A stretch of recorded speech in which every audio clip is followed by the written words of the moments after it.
Olá pessoal, espero que todos vocês estejam bem. Na nossa conversa desta semana, nós vamos falar aí um pouco sobre inferência e distribuições amostrais.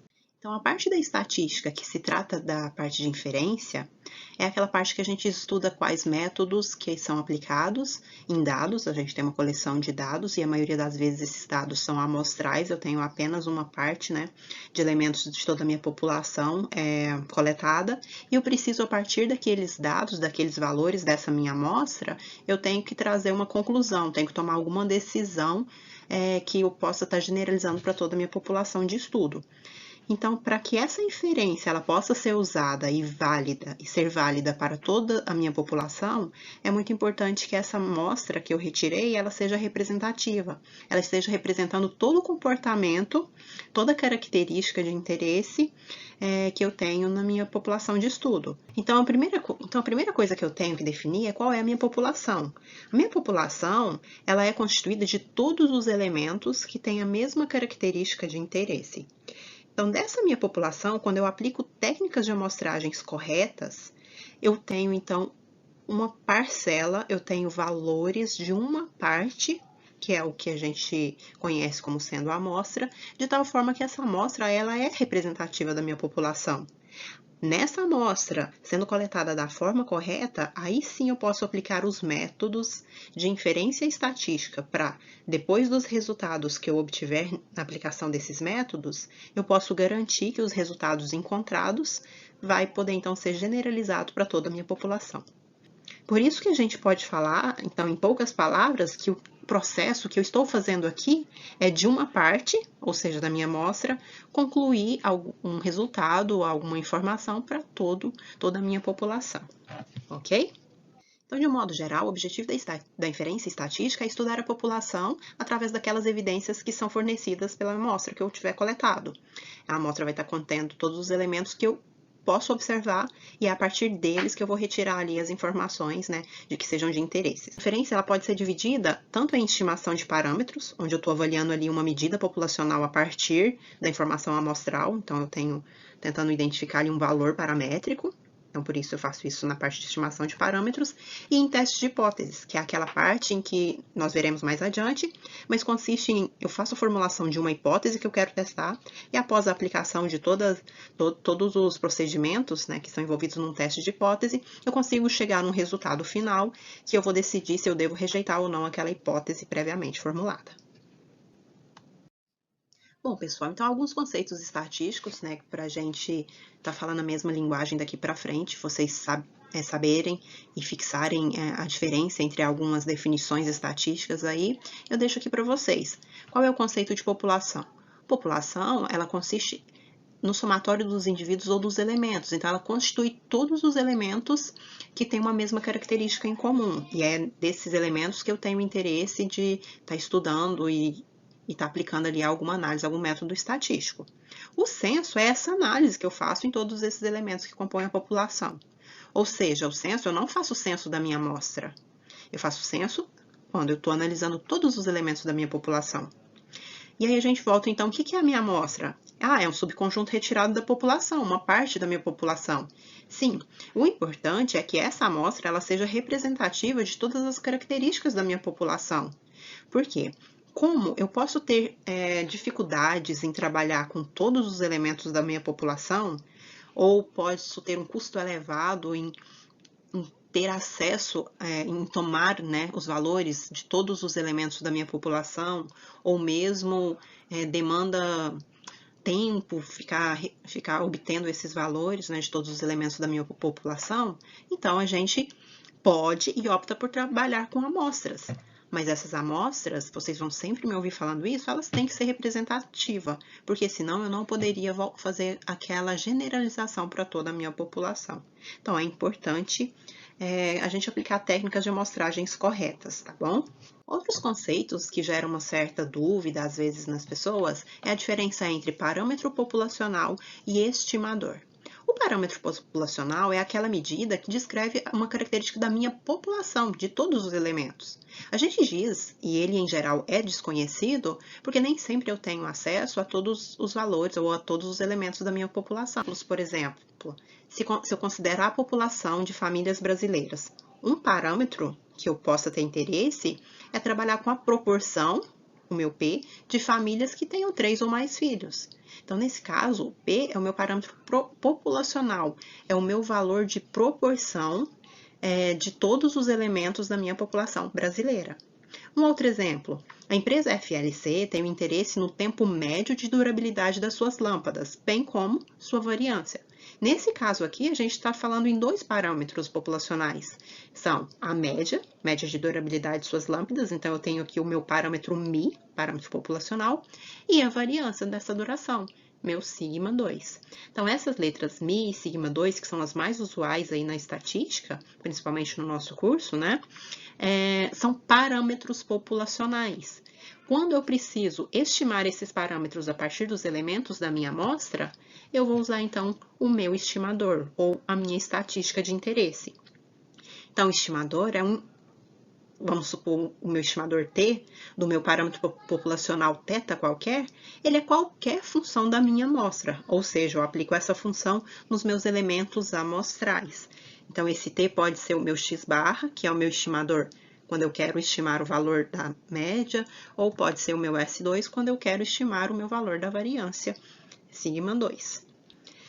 E o valor que eu obtenho quando eu aplico todos os elementos da minha amostra nessa minha função, nessa minha estatística, nesse meu estimador? Esse valor, ele recebe o nome de estimativa. Essa estimativa, ou seja, estimativas pontuais, que é o único valor, né, que eu tenho nessa função, é um valor aproximado do meu parâmetro populacional desconhecido. É o meu valor estimado, no caso do x barra, eu obtenho uma estimativa que é aproximado ao valor do parâmetro populacional Mi. Por quê? Porque está calculado ali a partir da minha amostra, né? Bom, pessoal, voltando na importância de que a minha amostra tem que ser representativa de toda a minha população, existem algumas técnicas de amostragem que, em cada caso, deve ser levada em consideração na hora de coletar os elementos amostrais. Então, a amostragem é esse procedimento pelo qual eu vou fazer a coleta desse meu subconjunto. Eu quero inferir o comportamento da minha população, mas para isso eu preciso verificar antes se a minha população é totalmente homogênea, se existem diferenças regionais, se existem diferenças por conglomerados. Então, existem alguns tipos de técnicas de amostragem. E além de eu saber aplicar qual a técnica correta durante essa coleta, eu preciso também saber qual é o tamanho de amostra ideal. Então, como que a gente pode fazer o cálculo desse tamanho ideal? Então, eu preciso planejar o tamanho da minha amostra. Por quê? Porque quanto maior for a minha amostra, melhor eu tenho a detecção de diferenças. Então, eu não posso ter uma amostragem muito baixa que eu não vou conseguir detectar quais são aquelas diferenças importantes no meu estudo. Então, é essa técnica de amostragem que vai definir o melhor caminho para escolher esses elementos que vão compor a minha amostra, tá? Então, existem várias fórmulas, vocês olhem aí o material complementar que eu deixo para vocês, e é escolher uma ou outra técnica, se é amostragem aleatória simples, se é sistemática, se é por conglomerados, ou se a amostragem vai ser feita em métodos não probabilísticos, que seja intencional ou que seja por cotas. A escolha disso vai depender, então, de qual fenômeno eu estudo ou dos parâmetros que eu tenho disponível, né? Um passo importante antes de iniciar esse cálculo é o pesquisador definir ali qual que é o erro amostral tolerável para o estudo que ele vai realizar. Esse erro amostral tolerável é aquela margem de erro aceitável em um estudo estatístico.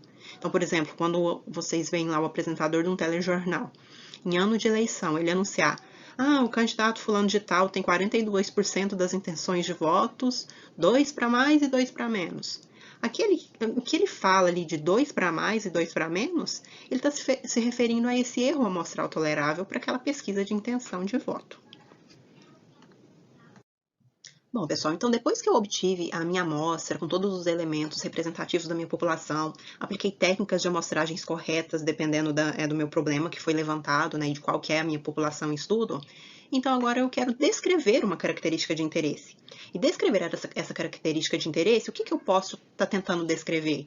Será que eu quero pegar ali um valor mínimo dentre a idade da população brasileira, ou eu quero pegar um valor máximo? Então, quando eu aplico essa minha função, eu estou obtendo uma estimativa para o meu estimador, nesse caso aqui o mínimo, ele está denominado como x índice 1.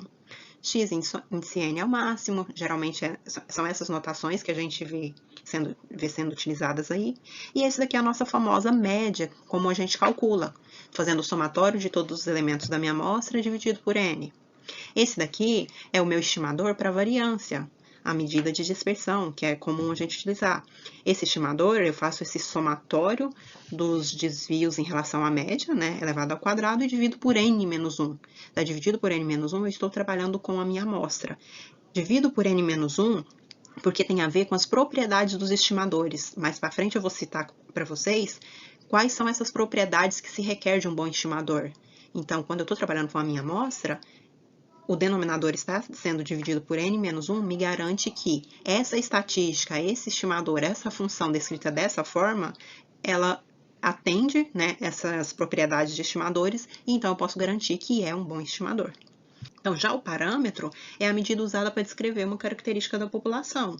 E quando eu não tenho conhecimento, né, de qual é esse valor real para todos os elementos da minha população, eu vou fazer, então, uma estimação através dos meus estimadores, das minhas estatísticas. Nesse quadro aqui, né, estou trazendo um comparativo para vocês de quais são os símbolos utilizados quando eu estou me referindo à população e quando eu estou me referindo à amostra. No caso que eu me refiro a uma população, quantidade de elementos, eu vou sempre usar o N maiúsculo. Quando eu estou me referindo à amostra, o N minúsculo. A média, meu parâmetro μ. Mediana, MD. Variância, sigma 2. Proporção vai ser o P. Agora, se eu estou trabalhando com a amostra, no lugar do meu parâmetro μ, para a média, eu vou usar o símbolo x barra. Mediana, MD minúsculo, variância S2 e proporção vai ser o meu P chapéu. Agora, então, como que eu faço uma inferência, né, da minha amostra para toda a população? Como que vai valer essa generalização? Então, a primeira coisa, eu tenho uma afirmação sobre um parâmetro populacional θ. Nesse caso, o θ poderia ser o meu parâmetro para média, variância, qualquer um. Esses aqui são os mais considerados usuais aí. Depois que eu fiz essa afirmação, eu vou sortear, então, uma amostra aleatória da minha população. E aí, baseado nos elementos que estão contidos nessa minha amostra, eu faço o cálculo ali, eu aplico o meu estimador e obtenho, então, a minha estimativa, esse valorzinho de T0 aqui. E aí eu garanto que esse valor T0 que eu tenho é o valor relativo a afirmar algo sobre o meu parâmetro. Se essa estatística T é a minha estatística x barra, por exemplo, e eu encontro um valor aqui de 50, pensando no nosso exemplo lá da idade dos brasileiros, então eu afirmaria que a idade média dos brasileiros é igual a 50. Esse é o meu valor, é a minha estimativa. Contudo, para eu poder, né, garantir a validade dessa afirmação para toda a minha população, eu preciso conhecer como que é o comportamento de distribuição dessa minha estatística, nesse caso da minha x barra, porque em cálculos de probabilidade eu preciso previamente entender como que está se comportando ali a minha variável. Até hoje a gente tinha visto que entender o comportamento de uma variável aleatória, eu estava então definindo ali a minha distribuição de probabilidade. Mas agora, como a minha estatística é uma função da amostra, a amostra consiste de observações de uma variável aleatória? Então a estatística também é uma variável aleatória, e é por isso que eu posso, então, definir ali uma distribuição de probabilidade para essa minha estatística. Nesse caso, a gente dá o nome a definição desse comportamento das estatísticas de distribuições amostrais. E aí, dependendo do caso de qual é essa minha estatística, no caso do meu x barra, por exemplo, eu vou estar trabalhando ali com distribuição amostral para média, distribuição amostral de x barra. Bom, pessoal, então distribuições amostrais, ela vai retratar o comportamento de uma estatística. Então, vamos pegar aqui como exemplo da média, né? A minha estatística x barra. Então, se eu tiver essa população x com o meu parâmetro, nesse caso de interesse, então vai ser o μ. Se eu retirar todas as k possíveis amostras dessa minha população, e aí eu vou estar aplicando a técnica de amostragem correta, dependendo do meu problema em estudo, para cada uma dessas amostras, eu vou obter um valor TK da estatística, eu vou obter uma estimativa para a média. Uma pessoa foi lá e retirou uma possível amostra. E aí aplicou, né, o estimador x barra e obteve esse valor de estimativa T1. Se essa mesma pessoa voltar lá e aleatorizar e retirar uma amostra novamente, não necessariamente ela vai pegar os mesmos elementos da amostra anterior, porque está aleatório.